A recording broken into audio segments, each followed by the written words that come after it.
Bien, señoras y señores, seguimos con los informantes. Sí, como es, son los miércoles especializados en, ¿verdad? En ciencia, en médica, ¿verdad? Y quizá en una de las áreas más profundas, ¿verdad? Y más complicadas de la medicina, que es la psiquiatría, que hay que hurgar en el cerebro humano. Quizá sea la primera área tecnológica, ¿verdad? En la sociedad, en la ciencia, yo creo que es la psiquiatría, porque eso es lo que trabaja con el modem del ser humano, ¿verdad? Es el que trabaja con los programas instalados en el modem del ser humano, ¿verdad? Y el que lo compone, el que reinicia el ser humano, incluso cuando hay distorsiones en el comportamiento. Qué bueno es tratar con una persona con la sapiencia del doctor Sócrates Castillo. Gracias, hermano.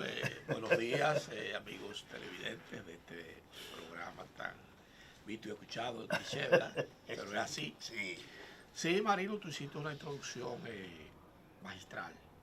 gracias. Magistral, realmente los mecánicos de la psiquis, Sí, la mente, somos nosotros. El médico mecánico de la psiquis es el psiquiatra. sí, los primeros tecnólogos, ¿verdad? ¿Entiendes? El filósofo mecánico de la psiquis es el psicólogo. Sí, sí. Esa es la diferencia, pero Sí. ambos vamos por caminos similares en cuanto a las evaluaciones y los diagnósticos. En los tratamientos sí nos diferenciamos porque hay una parte de la psiquiatría que es biológica, ¿verdad? Sí. Y farmacológica, ¿verdad? Restaurar la psiquis con métodos químicos, bioquímicos, las medicinas y las neurociencias, que es lo que está en boga desde hace mucho tiempo y que ha cambiado totalmente el panorama de los problemas psíquicos, sean psicológicos o psiquiátricos. Realmente sí es una especialidad que no es para todo el mundo.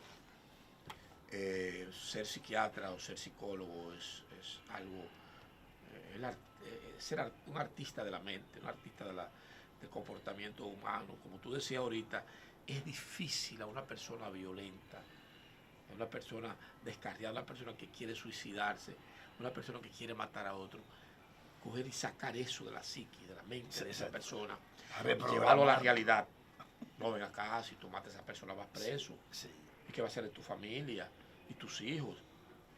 Vas a perder el resto de tu vida en una cárcel. Y no, espérate. Entonces la persona dice, ¿por qué te quieres suicidar si la vida es tan bella? Ay, tú tienes que ver tu hija que se gradúe en sus 15 años. ¿Por qué te quieres suicidar? No tengo trabajo, vamos a buscar tu trabajo. Eso es lo que hacemos en cada día. Anoche me llama a mí un neuropsicólogo amigo, que estudió en España, muy brillante, y él le hicieron una vuelta fea donde trabaja, parecida a la que me están haciendo a mí. Y yo lo ayudé y salió del problema. Y el hombre estaba durmiendo 2 horas. 2 horas. Wow. La noche. Wow. Me dice, me estoy volviendo loco, Castillo, haz algo por mí. Y cogí y le di una licencia por 3 semanas de su sitio de trabajo, trabajamos juntos. Y lo mediqué y ayer me dijo, ¿qué es lo que tú le haces a la gente? Yo estoy durmiendo 6 horas ya, straightforward. 6 horas, tú me has salvado la vida a mí. Yo estaba vuelto loco, peleando, odiando. Porque el que no duerme, teóricamente se vuelve loco, se le van las defensas al suelo, porque la inmunidad depende del sueño, no las memorias se van. Le voy a tirar una que no se devuelve. ¿Qué tiene que ver eso con el ensalmo? ¿El ensalmo de qué le hacen a la gente? No me lo lleve tan simple, porque psicológicamente tiene sus efectos positivos en mucha gente que lo practica, sí, que lo acepta, sí, ¿verdad? De aquella persona que le ensalma, como dice, hay una parte del cuerpo que todavía yo no identifico bien, que se llama el padrejón. El padrejón, aquí sí. Es aquí en el centro solar, del estómago, ¿verdad? El plexo solar. ¿Cómo que se llama? La boca del estómago. Sí, el plexo solar, ahí salen una serie de nervios, sí, ¿verdad? Que inervan, que íbamos a hablar de eso hoy, la inervación del intestino por el sistema autónomo. Sí. El ensalmo cae dentro del popular, son primeros auxilios psicológicos, pero mira, visto por el pueblo, por la población. Ajá. Yo tenía una tía, la tía Suala, Tatica, que cuando yo me ponía malo el estómago, si me estaba malo el estómago, ella iba y me ensalmaba. y me hacía una vuelta aquí, y entonces cuando ella me pasaba la mano, hacía, oh, y echaba un eructo, como que ella me estaba sacando el eructo de allá. Sí, Y yo dije, sí, mira, con los gases sí, que yo tenía sí, por esa costilla. sí. Y eso era un ensalmo, y yo me sentía bien. Ajá. Pero era manipulación psicológica, ahora yo lo entiendo hoy. Porque ella lo que hacía era una mujer que ni siquiera, quizá era bachiller, y entonces me hacía una vuelta que ella era rezadora después. Sí. Y entonces me hacía esos primeros auxilios psicológicos, eso era una especie de ensalmo. Sí, porque el ensalmo también lo usan mucho lo que son los curanderos. Sí. Los curanderos, lo que usan las hojas. Okay. También porque además en muchos que salman, que hablan con la persona o que le dan vuelta o que lo sacuden, pero le aplican también algún tipo de medicina natural. Ahí es que vamos. Yo recuerdo en Baní, el pueblo de mi papá, que yo estaba haciendo la pasantía en el Ciclón David, yo estaba ahí, yo enfrente del Ciclón David en Boca Canasta de Oní. Sí. No sé cómo no se llevó bueno, porque Balaguer construía bien, no se llevó a la escuela donde yo estaba. Y en Boca Canasta, usted no sabe cómo no se llevó la canasta. Sí, la canasta. Entonces, después del ciclón, yo me quedé dando consulta, estaba en la clínica rural de ese tiempo, porque el hospital estaba cerca, después me trasladaron al hospital, los últimos 6 meses de pasantía. Y entonces yo recuerdo que estaba dando consulta y me llaman, con el vanilejo así cómodo. Sí. No, mire, que el doctor que tiene, vaya donde fulano, señor que tenía un colmado para que tiene un problema en la pierna, fiebre y cosas. Sí. Digo, eso es erisipela, sí. ¿Qué sé yo? Sí. Cuando termino la consulta, cojo para allá con mi bulto y encuentro al hombre jugando domino. ¿Y qué le pasa? No, doctor, yo estoy bien. ¿Y qué? Dice, mírenlo allí. Entonces, en el alambre había un maco muerto tendido. Sí. Y dice, yo maté ese maco, pero usted ahí lo maté. Según se va secando el maco, se me da. Por supuesto, se va curando. Pero, no, espérese, yeme suave. ¿Cómo que se va curando? Sí, porque la infección evoluciona. El cerebro manda, ¿verdad? Ordena, ¿verdad? Sí, una reingeniería. Sí. Sí, que se cure la pierna, pero es porque ya él tiene su psiqui, que al secarse el sapo, se cura, porque es que la infección va produciendo y el cerebro hace que se aumenten los anticuerpos, ¿verdad? Del cuerpo, y entonces se cura la infección, él cree que fue el sapo porque se secó. Entonces, un autoensalvo ese. Es parte de la geografía, de lo popular. Pero fíjate, yo quería tocar aparte de lo popular, pero con ese efecto positivo, eso va más allá, no es tan simple. Así es. Porque eso tiene ya un efecto psicológico que ha trabajado, ¿verdad? Y que eso desconecta un poco de lo que es y la obligatoriedad de ir al médico, de ir a la clínica y toda aquella parafernalia que se forma ahí. Eso le ahorra medicina. Y acuéstate una semana, no te levantes. Eso el tipo se ahorró todo eso. Ahora todo, y ahorra el gobierno. Y el famoso emparche de los niños, ¿te acuerdas? Sí, está emparchado. Sí. Estaba como medio malo del estómago, lo que me pasaba a mí. Pero yo quería tocar un tema hoy, amigo mío, interesante. Y porque el día pasado, la periodista Lulia Pierre, tu amiga, entrevistó al doctor de Santiago, ¿cómo se llama? Fadul, ¿verdad? Sí. Tuvieron un impasse ahí. Y entonces ella cuestionó a Fadul. El candidato a la vicepresidencia. Y le dijo a Fadul, ¿dónde usted estudió? Le dijo, yo estudié en España. Yo tengo informes, sí, estudió en España. Sí. Entonces le dijo, ¿y en qué universidad usted estudió? Él no supo decir. ¿Y qué usted hizo? Bueno, el asunto es que ella le dijo, ¿qué es la microbiota? Ajá. Y Fadul no supo decirle. Un hombre que tiene luces, que lee mucho. Que lee mucho, no se puede negar. Claro. La microbiota. Y se quedó en la mente eso. Entonces yo quise tocar ese tema hoy brevemente, con un tema muy amplio, para ilustrar a la audiencia de este programa de que hay un cerebro intestinal.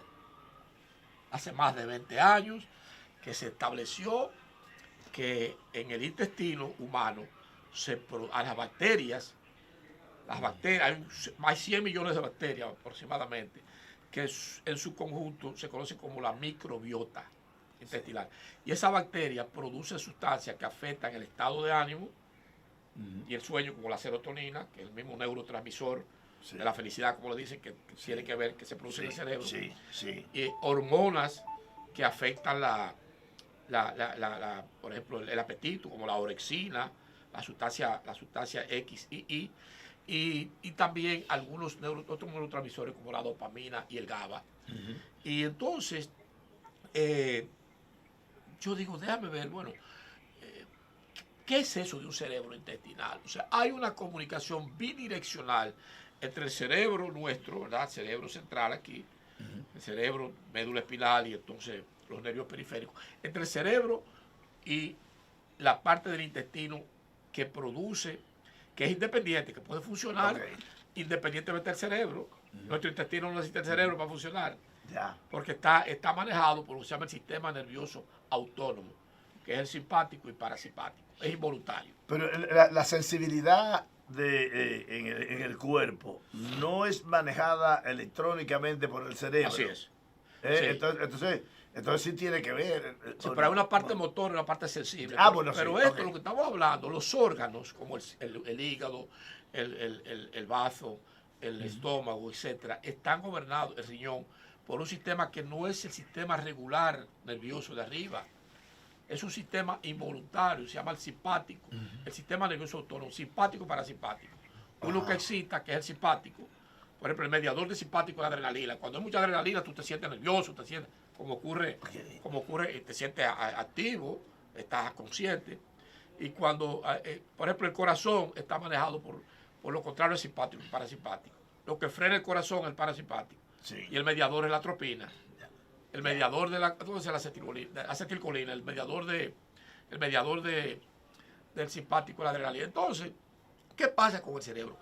El cerebro, el intestino, forma parte, tiene un sistema nervioso autónomo, ¿verdad?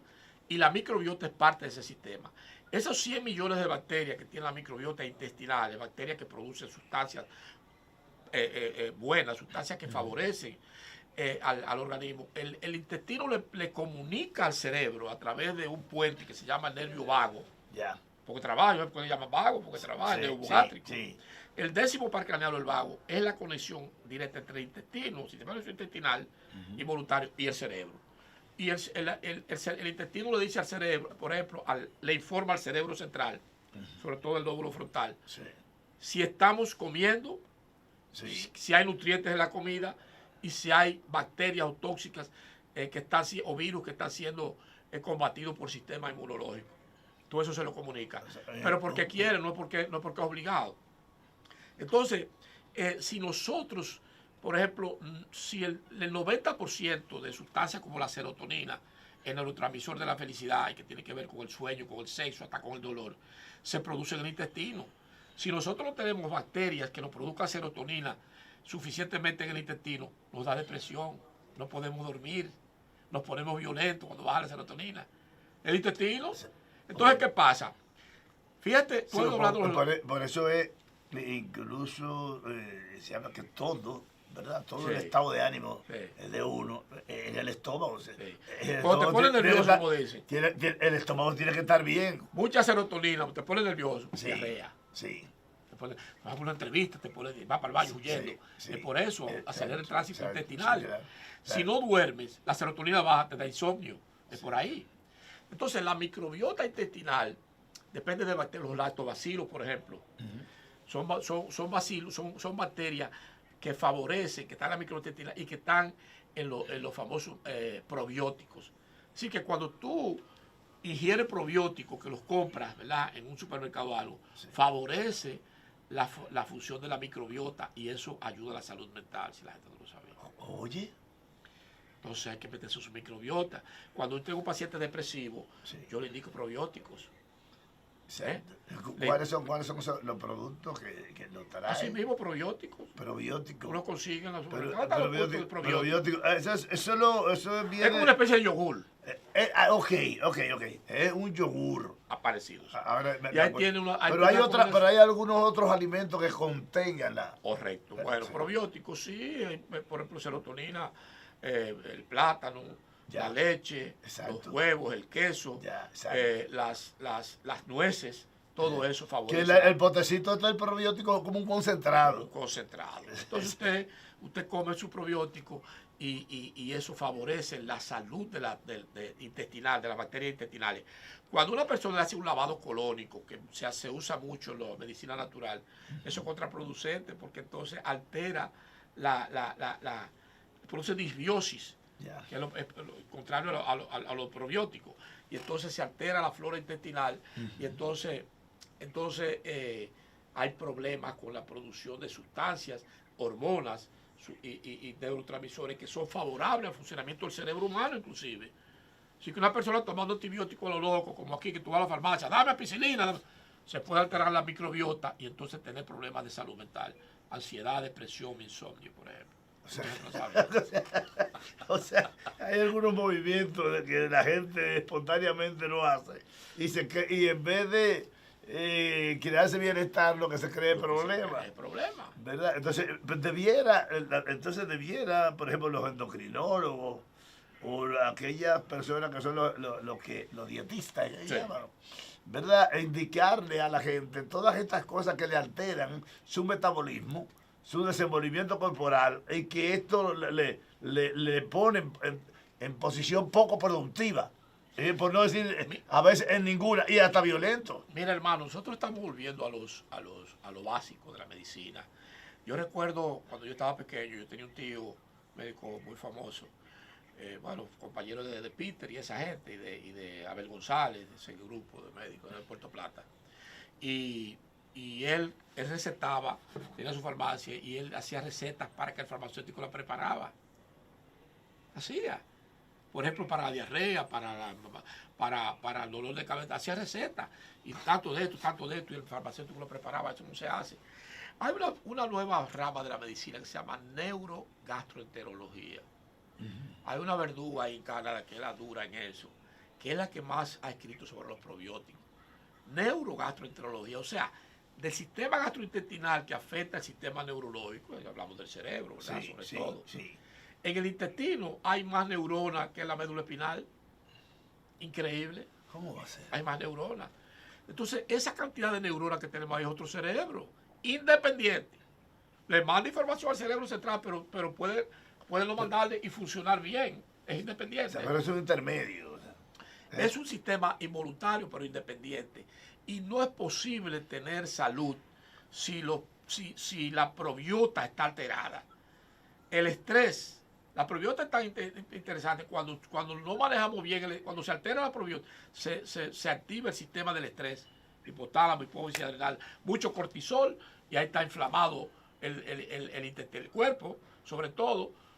Aumenta el azúcar en la sangre, te puede convertir en diabético, no entra el azúcar en los células porque hay resistencia a la insulina, baja la producción de anticuerpos. Entonces eso pone por fuñir con la microbiota. Sí.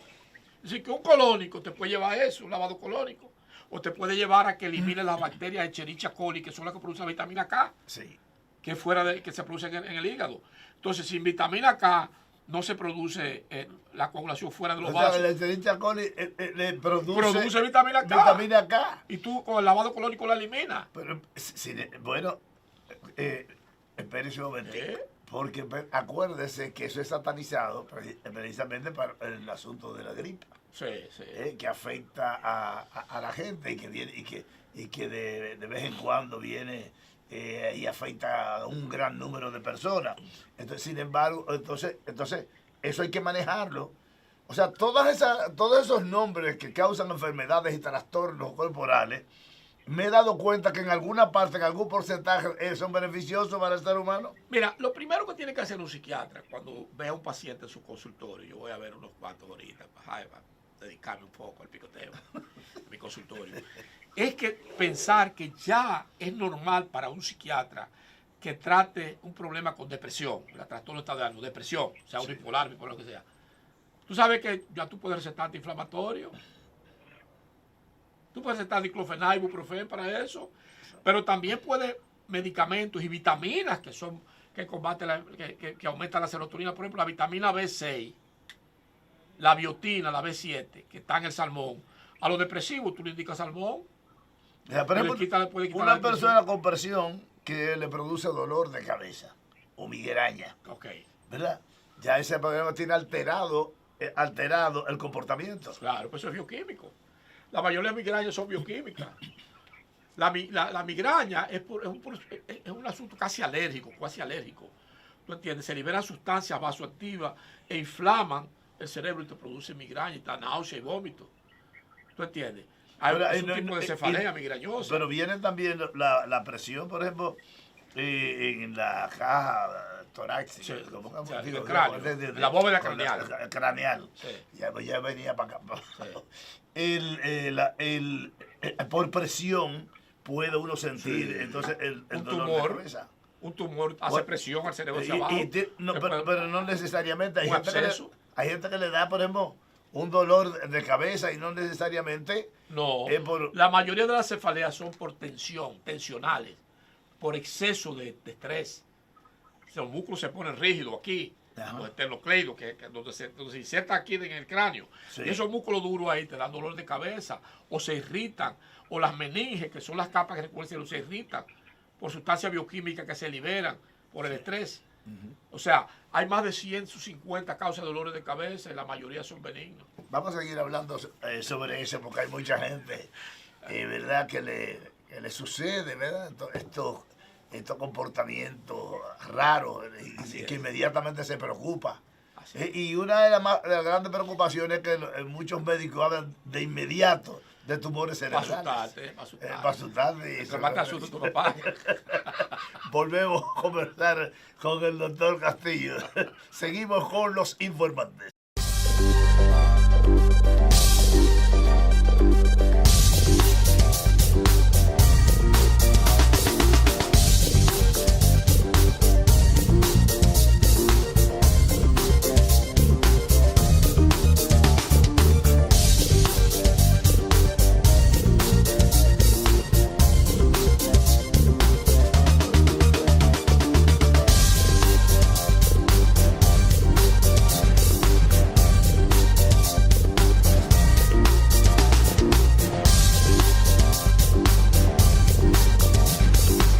Los informantes de Marino Guzmán.